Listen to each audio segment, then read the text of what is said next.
Oke, baik. Assalamualaikum warahmatullahi wabarakatuh. Perkenalkan, nama saya Suryani dengan NPM 1022148. Ini saya akan mempresentasikan tentang hasil pelajaran sudah saya buat tentang materi, nilai, dan nilai kognitif. Nah, di sini kejadiannya itu masuk ke daerah kelima, yang dimana menjelaskan bahwa adanya penurunan kognitif sedang dan tingkat sedang dalam satu atau lebih dari domain. Nah, permasalahan yang sering terjadi di akhir kehidupan itu, mereka tuh biasanya tentunya akan mengalami penurunan fisik, kecacatan, defisit sensorik, dan juga neurologis atau kehilangan orang yang dicinta, efek kumulatif, dan banyak pengalaman malang, sumber berat, dan tekanan sosial seperti stigmasi terhadap orang lanjut usia. Nah, di sini tuh juga ada dua jenis dari gangguan kognitif, pertama demensia dan delirium. Nah, di sini aku bakal jelasin juga bahwa kebanyakan manusia itu tidak mengalami gangguan kognitif. Memang benar, prevalensi gangguan kognitif telah menurun pada orang di atas 70 tahunan di Amerika Serikat 15 tahun terakhir. Nah, di sini juga kita akan membahas tentang dua jenis gangguan utama dari kognitif, demensia atau kemunduran kemampuan kognitif, dan juga delirium, suatu keadaan kebingungan mental. Nah, tadi itu ada demensia. Ini pengertian sifatnya adalah pembekalan kognitif sedang dari tingkat kebingungan dalam satu atau lebih dari dunia. Nah, kalau untuk penjelasan lebih lanjutnya adalah demensia itu adalah istilah deskriptif untuk kemunduran dan juga kemampuan kognitif sampai pada titik di mana fungsi itu menjadi terganggu.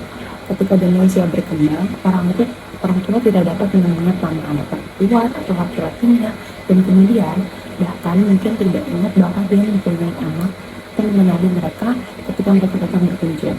Pasti kalian sering ketemu sama nenek-nenek atau kakek-kakek yang dia tuh suka nanya kalau ada yang saling deh, ini namanya siapa gitu. Nah, itu bisa jadi masuk ke dalam demensia, dimana dia tidak mengingat nama atau tidak mengingat siapapun yang berkunjung. Nah, kebersihan mungkin menjadi buruk karena orang tersebut tuh lupa mandi dan juga lupa berpakaian. Intinya selain dia lupa dengan orang, dia juga lupa akan hal-hal kebiasaan kayak lupa mandi, lupa makan. Jadi orang-orang seperti itu harus benar-benar dijaga sama orang yang telaten gitu, karena untuk kegiatan sehari-hari aja dia tuh tidak lupa gitu. Nah, pendidikan demensia itu juga mungkin akan tersesat bahkan di lingkungan yang familiar. Jadi walaupun di lingkungan perumahan atau di lingkungan perumahan dia atau di tempat yang biasa dia kunjungi, kalau orang hidupnya demensia itu udah menurut dia itu udah asing gitu, udah tidak familiar lagi. Nah, penilaian mungkin salah nih, orang tersebut mungkin akan mengalami kesulitan dalam memahami situasi dan juga dapat membuat rencana atau keputusan. Penderita demensia mungkin akan kehilangan kembali atas intuisinya. Mereka mungkin akan menggunakan bahasa kasar kepada orang terdekat, menceritakan lucu yang tidak pantas, menyetil, dan melakukan rayuan seksual kepada orang asing. Kemampuan untuk menangani ide-ide acak, memburuk, dan gangguan emosi sering terjadi, termasuk gejala depresi, pengaruh data. Nah, penderita demensia juga itu cenderung menunjuk pada gangguan bahasa, seperti pola bahasa itu tidak jelas. Jadi kalau berupa pola bahasanya itu kan nggak beraturan gitu. Meskipun fungsi dari sensorik kayak itu, mereka mungkin juga akan mengalami kesulitan dalam mengenali lingkungan sekitar atau memberi nama pada objek ini. Nah, di sini selain aku akan menjelaskan tentang definisinya, aku juga menjelaskan macam-macamnya. Nah, macam-macam demensia itu ada penyakit Alzheimer, demensia yang disebabkan penyakit Alzheimer, demensia frontal temporal, demensia dengan Lewy, dan demensia dengan vaskular. Jadi aku akan jelasin ini satu persatu ya. Pertama itu adalah demensia dari penyakit Alzheimer. Nah, pertama kali ini dijelaskan oleh ahli saraf Jerman Alois Alzheimer pada tahun 1906. Jaringan otak itu memburuk secara permanen dan kematian biasa terjadi dalam waktu 12 tahun setelah timbul gejala. Nah, selain gen, variabel gaya hidup mungkin berperan dalam penyakit Alzheimer. Misalnya yaitu merokok, menjadi lajang, depresi, dan dukungan sosial yang rendah berhubungan dengan resiko dari penyakit Alzheimer. Jadi selain dari gen, karena kan kita tahu biasanya penyakit atau gangguan itu paling besar itu mungkin dari gen, tapi kalau di penyakit Alzheimer ini selain dari gen ada juga loh faktor yang bisa mempengaruhi, seperti yang tadi aku bilang. Nah, resiko penyakit Alzheimer itu lebih besar, sedangkan pola meditarinya olahraga, pendidikan, dan keterampilan kognitif berhubungan dengan resiko yang rendah. Nah, lalu selanjutnya adalah demensia frontotemporal atau FTD ya. Nah, ini tuh disebabkan oleh hilangnya memori di daerah frontal di tengkorak otak. Kerusakan saraf FTD ini yang terjadi terutama di lobus temporal anterior dan konteks prefrontal. FTD ini biasanya dimulai dari pertengahan hingga akhir tahun 50-an dan berkembang pesat pada kematian biasanya terjadi dalam 5-10 tahun setelah diagnosis menurut Kusar Joseph et al. Gangguan ini itu dapat menyerang proses emosional dengan cara yang lebih parah daripada penyakit Alzheimer. Dan juga penyakit ini itu dapat merusak hubungan sosial meskipun hal ini dapat menyebabkan perilaku yang tidak biasa. Orang-orang FTD ini mungkin tidak menyadari bahwa mereka melanggar konvensi sosial. Semakin jelas bahwa FTD dapat disebabkan oleh banyak proses yang keluar. Salah satunya adalah penyakit Page yang ditandai dengan adanya badan Page atau inklusi untuk bola di dalam neuron. Namun banyak juga penyakit atau proses patologis lain yang dapat menyebabkan FTD. Beberapa orang dengan penyakit FTD ini menunjukkan tingkat tahu yang tinggi filament protein yang berkontribusi terhadap kekusutan neurofibrilari yang diamati oleh penyakit Alzheimer. Namun metode lain menurut Joseph 2008. FTD ini memiliki komponen genetik yang kuat meskipun mungkin terdapat beberapa jalur dari genetik yang terlibat. Lalu masuk ke yang ketiga, yaitu adalah demensia vaskular. Demensia vaskular ini didiagnosis ketika demensia merupakan akibat dari penyakit cerebrovaskular. Paling umum orang tersebut akan mengalami serangkaian stroke yang menyebabkan terbentuknya kulit alam yang mengganggu sirkulasi dan menyebabkan kematian sel. Perkembangan gejala biasanya lebih cepat pada demensia vaskular dibanding dengan demensia lainnya, dan demensia vaskular ini dapat terjadi dengan gampang Alzheimer. Jadi demensia vaskular ini itu bisa dapat terjadi bersamaan dengan penyakit Alzheimer. Lalu yang selanjutnya adalah demensia dengan badan riwayat. Gejala yang terjadi dengan demensia jenis ini seringkali sulit dibedakan dengan gejala Parkinson atau gejala-gejala terseok-seok. Dan penyakit Alzheimer seperti kehilangan ingatan. Jadi BLB ini atau demensia dengan badan riwayat ini lebih mungkin terjadi dibandingkan penyakit Alzheimer yang mencakup penggalan darah, halusinasi visual yang menonjol, dan gejala kognitif yang bervariasi dari American Psychiatric Association atau APA tahun 2013. Orang dengan DLB seringkali sangat sensitif terhadap efek samping fisik dari obat antipsikotik. Gejala lain yang berbeda dari DLB adalah orang tersebut seringkali mengalami mimpi intens disertai dengan tingkat gerakan suara yang mungkin membuat mereka tampak seolah sedang melanjutkan mimpi. Jadi kayak kalau yang demensia badan riwayat ini mungkin seperti halusinasi ya, tapi kayak itu lewat mimpi gitu. Jadi dia tuh memerankan mimpinya seolah-olah itu dia sedang ada di mimpi gitu. Nah, selain demensia ini disebabkan oleh beberapa penyakit, maksudnya demensia ini muncul karena adanya suatu gejala atau gangguan, demensia ini juga bisa muncul karena penyakit atau cedera. Jadi demensia yang disebabkan oleh penyakit yang cedera, encephalitis, istilah umum untuk peradangan jaringan otak yang disebabkan oleh virus yang masuk ke otak, meningitis, peradangan pada selaput yang menutupi otak bagian bawah. Biasanya disebabkan oleh infeksi bakteri, enzim mutasi, dan menipis dapat menyebabkan demensia. Organisme penyebab penyakit kelamin, sifilis, keratoconema, paling umum dapat menyerang otak dan menyebabkan demensia. HIV, trauma kepala, tumor otak, kekurangan nutrisi, kekurangan vitamin B kompleks, gagal ginjal atau hati, dan masalah endokrin seperti hipertiroidisme dapat menyebabkan demensia. Nah, setelah kita belajar tentang demensia dan delirium, terus kita juga belajar mengetahui tentang macam-macam dari demensia. Di sini aku akan memberikan pencegahan dan juga pengobatan dari demensia.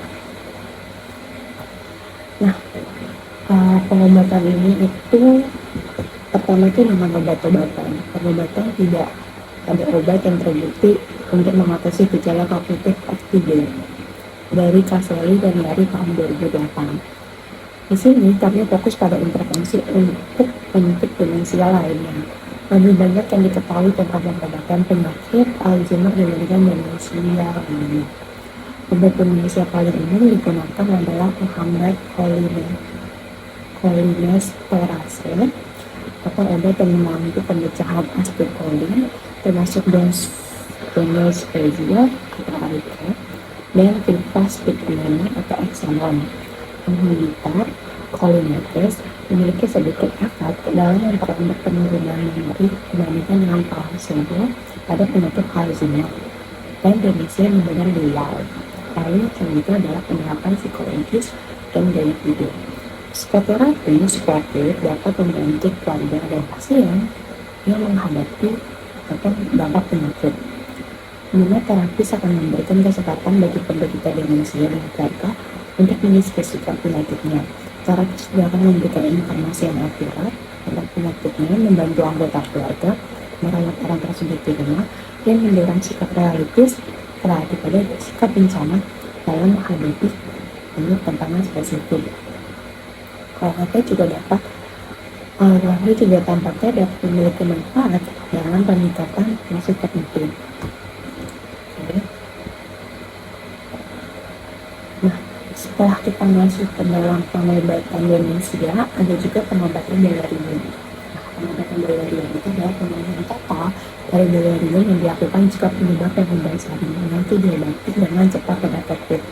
Pasien harus diperiksa secara menyeluruh untuk mengetahui semua kemungkinan penyebab gangguan yang dapat disembuhkan seperti keracunan obat, infeksi demam, dan malnutrisi, dan kemudian diobati dengan tepat. Selain mengobati kondisi medis yang mendasarinya, pengobatan yang paling utama dan umum adalah obat antipsikotik antipikal yang biasanya diperlukan 1-4 minggu agar kondisi terbaik dan dibutuhkan waktu lebih lama daripada orang tua. Lalu di sini aku mau nambahin lagi tentang igawan. Igawan itu istilah delirium yang berasal dari kata Latin atau keluar dari. Istilah yang menyerat, keluar jalur atau menyimpang dari keadaan biasanya.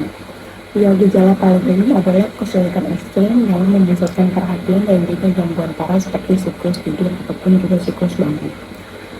Pasien juga terkadang tiba-tiba mengalami kesulitan memusatkan perhatian, sehingga mereka tidak dapat mempertahankan alur pemikiran yang koheren. Mereka mungkin akan kesulitan dalam menjawab pertanyaan karena pikirannya itu membara. Ketika siklus tidur atau bangun terganggu, pasien menjadi mengantuk di siang hari, namun tetap terjaga dan biasa di malam hari. Mimpi nyata dan mimpi buruk adalah hal yang biasa. Orang dengan penyakit delirium mungkin tidak dapat melibatkan dalam percakapan karena perhatian mereka yang membara dan pemikiran mereka yang terfragmentasi. Pada delirium, tingkat banget, bicara melantur dan tidak koheren. Bingung dan bingung. Beberapa orang dengan penyakit delirium itu mungkin gejala bisa mengatasi sehingga mereka tidak tahu apa hari ini itu hari apa. Sekarang mereka tidak menggunakan siapa mereka. Ini juga perbandingan antara demensia dan juga igawan. Jadi kalau demensia itu adalah kemunduran kemampuan secara bertahap Kalau igawan itu onset dan cepat, jadi kalau igawan itu cepat gitu. Kalau demensia itu defisit memori untuk kejadian tertentu. Kalau igawan itu kesulitan berkonsentrasi dan tetap mengikuti alur pemikiran. Nah, kalau demensia itu disebabkan oleh penyakit yang secara langsung mempengaruhi otak. Jadi seperti yang tadi aku jelasin, kalau otak itu untuk penyakit demensia itu sangat mempengaruhi ya. Kalau igawan itu sumber dari kondisi medis lain. Terus demensia itu biasanya progresif dan tidak dapat diubah. Kalau igawan itu gejala berfluktuasi sepanjang hari. Tapi kalau demensia itu perawatan hanya memberikan manfaat minimal. Tapi kalau igawan itu biasanya dapat disembuhkan dengan mengobati kondisi yang mendasarinya, namun berpotensi fatal jika penyebabnya misalnya infeksi atau malnutrisi atau tidak dapat diubah.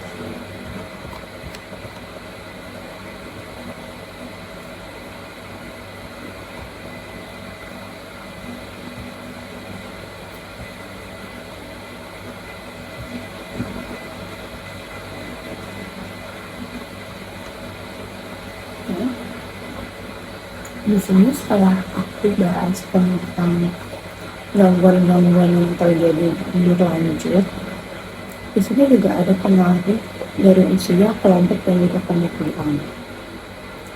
Kalau dari efek usia itu, dampak dari usia tertentu misalnya cukup umur untuk menerima jaminan sosial. Kalau efek kelompok itu dampak dari tumbuh dewasa dalam jangka waktu tertentu, misalnya sikap anak mungkin menunjuk di antara mereka yang hidup pada depresi besar pada tahun 1930-an. Kalau efek waktu pengukuran itu dampak kemudian terhadap orang-orang pada waktu tertentu dalam sejarah, misalnya masyarakat menjadi lebih berterus terang pada survei tentang perilaku seksual mereka pada tahun 90-an dan sering meningkatkan nilai media mengenai seksualitas. Nah, sebenarnya apa sih faktor dari penyakit atau gangguan yang ada di umur segitu? Mungkin kalau kita dengar kayak sedikit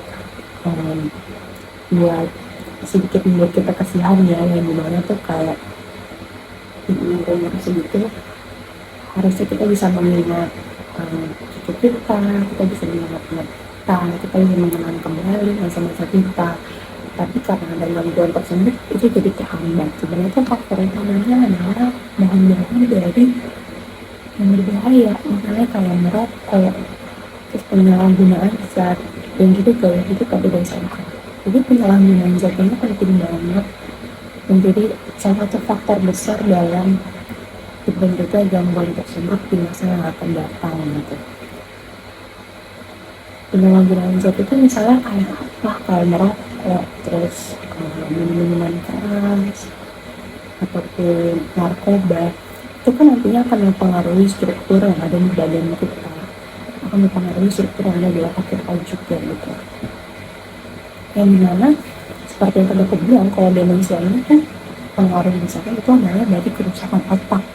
Nah, kalau kalian, maksudnya kalau misalnya kalian mengalami hal tersebut secara rutin dan tidak ada rehab dan lain-lain, tidak ada pemberhentian atau tidak ada tidak berhenti lah intinya gitu lebih parahnya, ya udah panjang itu kan nanti akan ada yang namanya kerusakan otak yang nanti akan menyebar ke bagian tubuh lainnya gitu. Jadi dari otak itu bisa nyambung kemana-mana. Otak itu kan bagian penting ya, kita mengingat dari sana, terus kita mengetahui suatu benda dari sana, kita berpikir dari sana, terus sebelum kita ngomong pun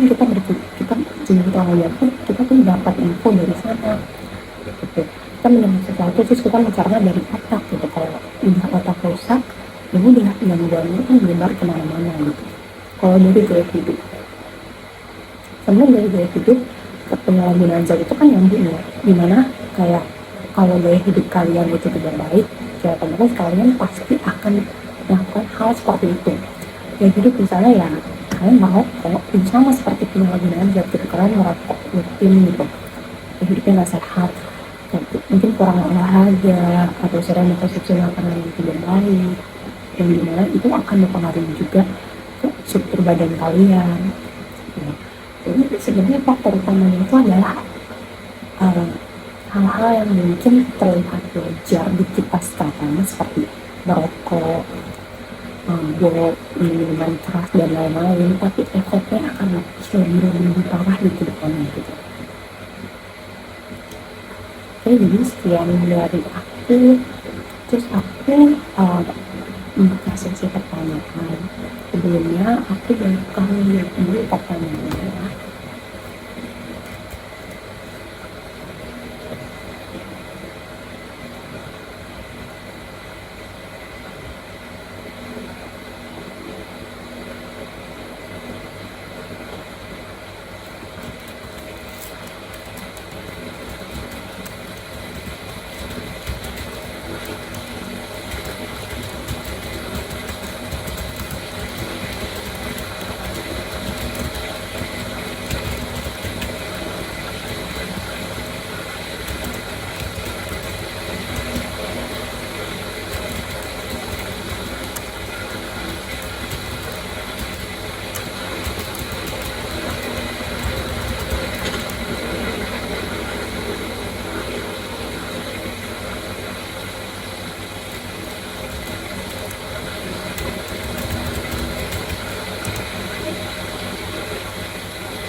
Jadi sini pertanyaannya itu udah ada.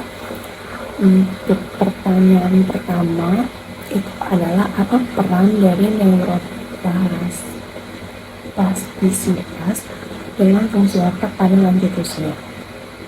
Oke, terus pertanyaan selanjutnya adalah apa perbedaan dari proses penuaan normal dengan gangguan neurokognitif. Aku ambil 3 pertanyaan. Lalu pertanyaan selanjutnya bentar ya.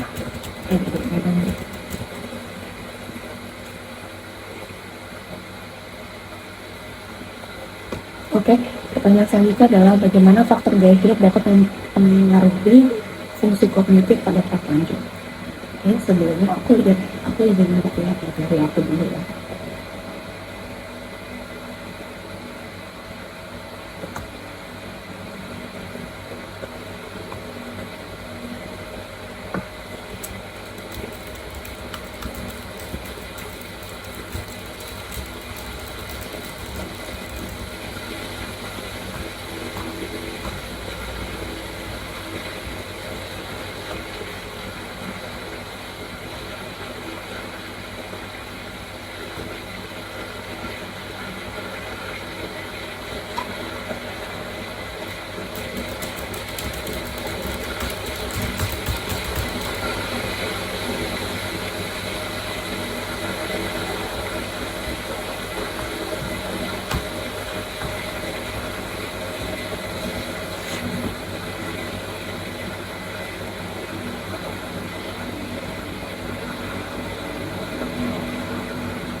Aku coba lihat sekarang ya.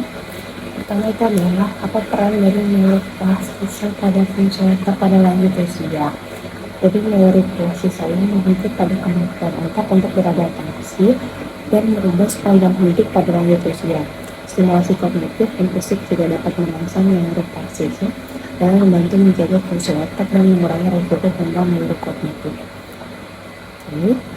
Lalu yang selanjutnya, apa perbedaan dari proses penuaan dan normal dengan gangguan kognitif? Mungkin ini menjadi pertanyaan yang sering atau menjadi pertanyaan besar gitu kan. Karena apa sih perbedaan dari orang yang tidak normal dengan orang yang mengenai gangguan neurokognitif gitu? Jadi pada proses penuaan normal itu melibatkan perubahan alami dalam fungsi kognitif seiring bertambahnya usia. Sementara gangguan neurokognitif itu adalah gangguan serius yang dapat mempengaruhi daya ingat, pemikiran, dan fungsi kognitif lainnya dengan cara yang lebih signifikan. Jadi kalau penuaan normal itu ya normal aja gitu, perubahan alami, Tuhan ya Tuhan gitu. Cuma kan kalau ada gangguan berarti ada sesuatu yang berbeda dengan orang yang biasanya orang yang normal alami gitu. Contohnya saat itu adalah bagaimana faktor gaya hidup dapat mempengaruhi kognitif pada usia tahap lanjut. Faktor gaya hidup seperti merokok, konsumsi alkohol berlebihan, kurang aktivitas fisik, pola makan yang tidak sehat dapat meningkatkan resiko gangguan neurokognitif pada lanjut usia. Nah, sebaliknya gaya hidup yang sehat itu dapat menurunkan kesehatan otak. Seperti yang aku tadi, seperti yang aku mention tadi, kalau kesehatan otak itu kan penting ya, dimana tuh otak kita menjadi sumber segalanya gitu, dimana semua itu berawal dari seni gitu. Tapi cara kita berpikir, cara kita bertindak, cara kita berbicara, semua itu dimulai dari otak. Jadi itu bagi kita untuk memikirkan bagaimana kita bisa merawat otak kita sampai kita lanjut usia. Jadi penting bagaimana kita untuk bisa mempertahankan apa yang sehat-sehat di kita gitu. Jadi ya, gambarannya seperti itu. Oke, tadi udah penjelasan materi, udah ada pertanyaan yang udah aku jawab.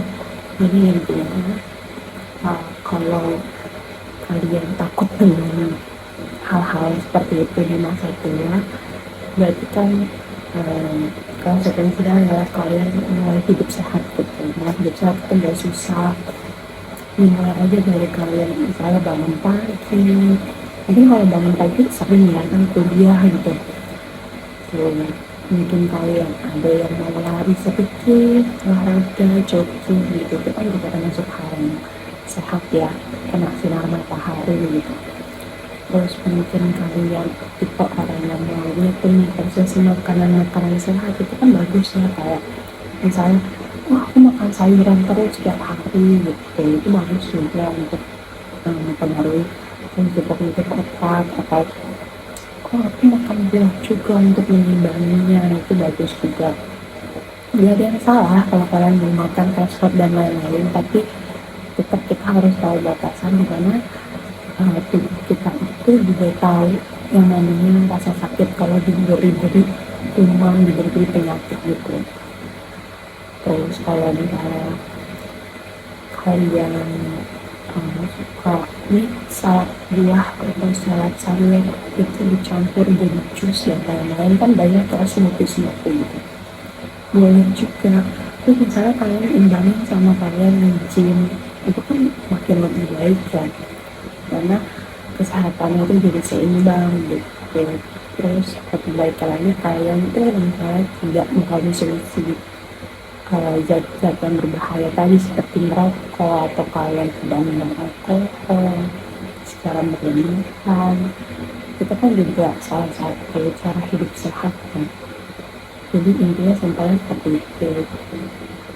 Karena kan penyakit-penyakit kayak gini sebenarnya, atau gangguan-gangguan kayak gini kan tentunya bisa kita hindari ya dari diri sendiri, kecuali oleh dia gitu. Jadi sebisa mungkin kita mulai memperhatikan diri kita dari sekarang gitu. Kalau sekarang berarti umur kita mungkin masuk ke tahap dewasa awal, dimana kita pasti sudah mengetahui mana hal yang baik untuk kita dapat mempertimbangkan, karena kita tahu nanti ke depannya itu kayak apa. Walaupun kalau kata orang Amerika itu banyak yang bilang itu mitos gitu, kalau kita tuh di masa tua itu tidak akan bahagia, kita tuh tidak dapat mengatasi masalah dengan baik, dan kita tuh cuma fokus ke masalah kita yang kesehatan kita yang buruk gitu. Tapi kan kita paling salahnya untuk kita dapat mengantisipasi hal tersebut. Jadi sekian dari materi presentasi saya hari ini, dan juga saya sangat amat berterima kasih atas perhatiannya. Selama 3 exhibition kali ini sangat berjalan lancar, tidak bisa sedikit tenang, bisa men-share, membagikan materi tersebut, dan juga tentunya saya mempelajari. Semoga juga materi ini bisa berguna baik untuk orang-orang yang nantinya membaca transkrip ataupun melihat videonya. Saya ucapkan yang sangat sangat berterima kasih juga untuk Ibu dosen kita yang telah memberikan ide seperti ini, karena idenya benar-benar bagus banget membuat kita berinovasi bagaimana caranya kita menerima materi tidak hanya dari sekedar mendengarkan dan melihat, tapi bagaimana cara kita juga mempresentasikan materi. Baik, sekian dari saya. Assalamualaikum warahmatullahi wabarakatuh.